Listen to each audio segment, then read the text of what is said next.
Whenever the question, what's your favorite Frank Ocean album, has been thrown, it has almost always been answered in a relatively binary fashion. Arguments are expected to be filled with overly hyped notions along the lines of, if you say Blonde is the best, you're remoting this and that. And if you pick Channel Orange, you're a Luddite so-and-so. Blah blah blah. Her. Very rarely, however, do you get someone who says his favorite Frank Ocean work is his 2011 debut mixtape, Nostalgia Ultra. And even rarely will you not automatically think of them as being disingenuous, pandering, or coy, even if they do explain why they chose that over Frank's other more widely revered and widely renowned works. Oh, and yes, I'm aware that Endless exists, but because it's a visual album, I believe it's meant to be played and listened to with the visuals, so it kinda has to be on a league of its own here. So for now, just give us the due diligence of reminding us to make another video about Endless down in the comments below. And give us a like as well for the full Chad honors. Chad. Anyways, yes. Frankity Frank Ocean. His legend still towers the industry at the moment, despite not having had a full release in almost 5 years. In fact, the infatuation with Frank has grown so widely and so universally that some crafty dude in my country even decided to set up a burger kiosk inspired by his works. Aside from seeing the effects of a lukewarm copyright law in the Philippines, we suddenly could swallow a mouthful of Godspeed with extra onions and not be in absolute pain bawling on the floor right after. But alas, if you look closer in that menu, you'll see that none of the songs that joint referenced actually came from Nostalgia Ultra, which I think, as minute and unimportant as it seems, is an emblematic symptom nevertheless of the issue we'll be discussing here today. I mean, for one thing, this kiosk really dropped the ball in not taking the chance to name a burger Novocaine or Love Crimes.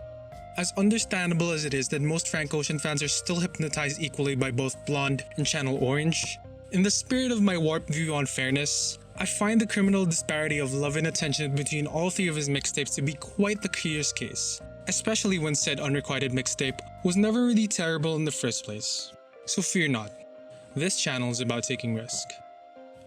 I shall ought to reverse some perceptions and support the minute few who make a claim for the mixtape's comparable level of quality the next time someone hurls that dodgy question at them.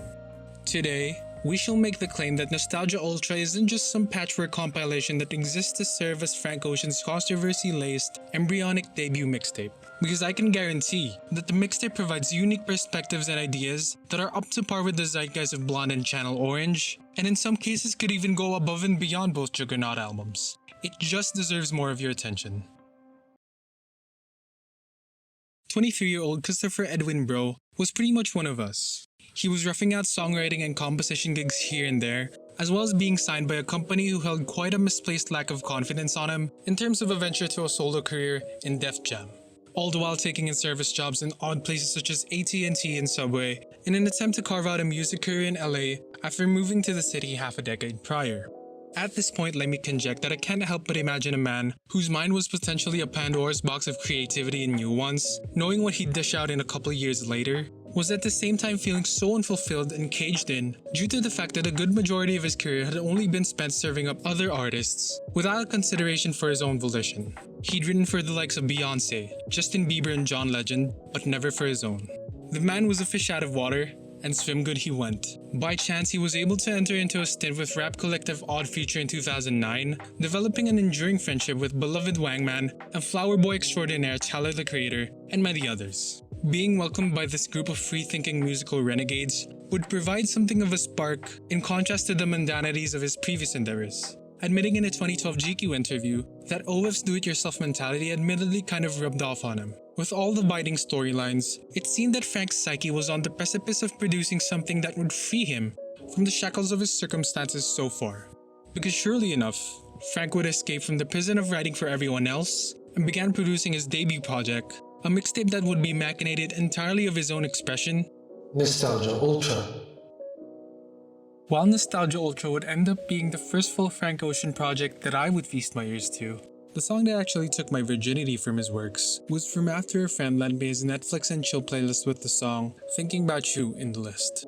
Now at that time, I was admittedly a little turned off by how esoteric and removed the mixtape was in comparison to the lukewarm R&B I was regularly listening to. Little did I know that much of R&B would actually end up following suit and taking the same creative risks as the mixtape did, and rightfully so. It did not help that I was pretty young and stupid back then. Fortunately, I had the chance to grow older and become less stupid. What do you know? I had no regrets choosing to come back to that mixtape every once in a while just out of recommendation from other people. I even ended up getting VLC on my phone just to listen to the mixtape at a time where I was weirdly engrossed with having all my music in Spotify instead of anywhere else. Go figure. Now we all know the man can certainly create a project from the ground up, but what the mixtape really flexes for Frank is how he can quote-unquote steal inspirations as an artist and captivate original ideas into his own. Now before you bring out the pitchforks, I don't actually mean steal as an accusatory term, but rather, I'm borrowing this really good definition I found from Austin Kleon's book, wherein he redefines the term steal through an artist's perspective as neither an act of plagiarism or ripping off, but rather the studying, crediting, remixing, mashing up, and transforming of a creative work which builds on its predecessors, and is thus completely unlike the original. Certainly this act of stealing in music is nothing new, with practices of sampling, remixing, and cover works being rife in most spaces of music. Even Kanye himself once warned us to be less concerned with the ownership of ideas and more with the effort of being able to put them out in the first place.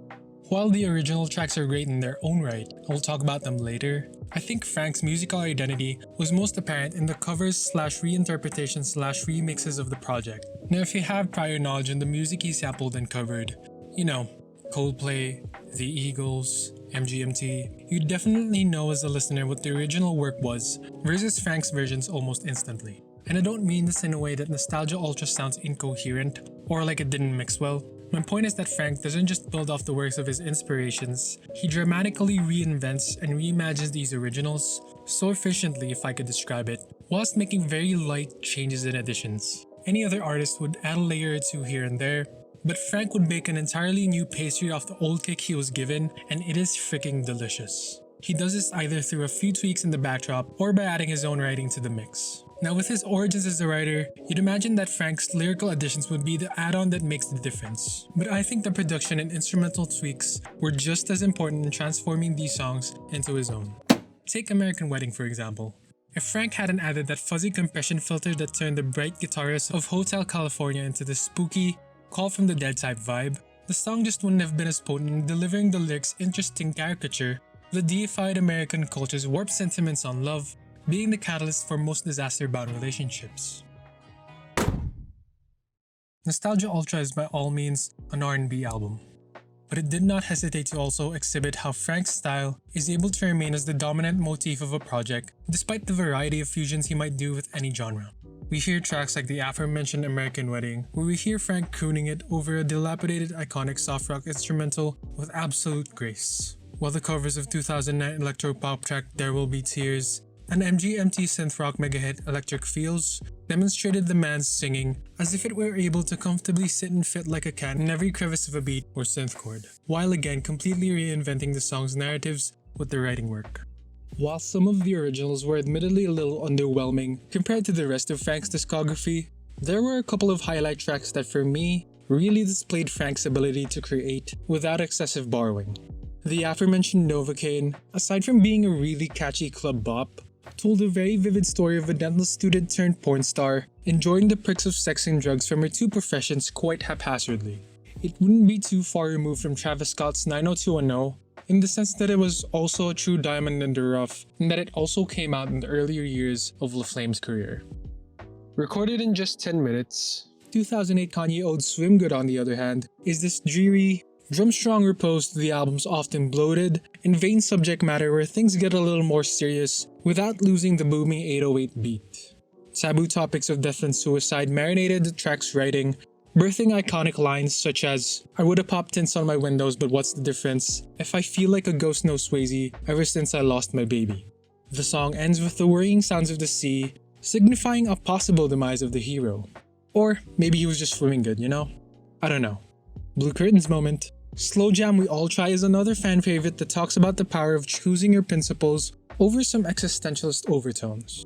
The lyrics of which kind of felt like this honest response to John Lennon's Imagine, in terms of how listeners can turn often utopian-like ideologues into a reality by collective choice. The song also serves as Frank's mouthpiece on his own views on homosexuality and abortion, revealing that the man was already quite progressive for his time in comparison to other artists of the era who were still quite unbothered with the use of homophobic slurs a little too often.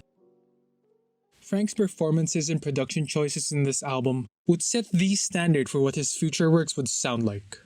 All the hype and notoriety that Frank would gain from taking all this risk in this mixtape, in the name change, and in working with others despite being somewhat of a recluse, would set the foundations for his future projects. So much so that even Def Jam was forced to sign the man for $1 million, even though they had already signed him before the name change. All of a sudden, working on his feet for $7 an hour had finally paid off.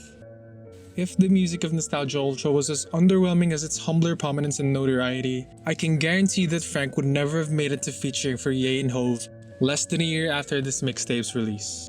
Nostalgia Ultra served as Frank Ocean's malleable sonic identity, a narrative that decks out his views on a lot of subject matter that both his successor albums weren't able to explore, the satiation of signature performances, and compelling lyricism that actually kept you on your toes compared to the homogeneity of vibes in both Blonde and Channel Orange.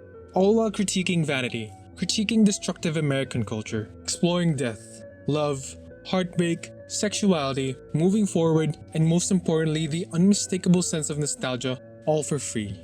That's quite a feat from a guy who was once stuck making music for everyone else except for himself. If I can make a sports analogy about Nostalgia Ultra, I would liken it to the final chip of the Kobe-Shaq Lakers dynasty in 2002. They're both full of controversy, heavily entertaining, but in the end, you just knew that the guy who did the damn thing was certainly going to stay at the top for a long while. While Frank's most memorable titles in Channel Orange and Blonde may sometimes cast massive twin shadows that would ultimately eclipse the urban legend that is Ultra, we have seen that the mixtape can definitely cast a light on its own, visible for all those who seek it. First, I just want to apologize for this delay. I would prefer to make releases on time, but time would not permit me in this instance. So, thank you so much for watching. Thank you for the 25 subscribers so far. If you are hearing this part of the video, we appreciate you so much. Don't forget to leave a like, as well as clicking the subscribe button for digest. Do let us know which artists you want us to talk about next. And yeah, please check out our Facebook, Twitter, Instagram for a follow and a like, as me and my team put out solid everyday content over there as well. Thanks again, and cheers.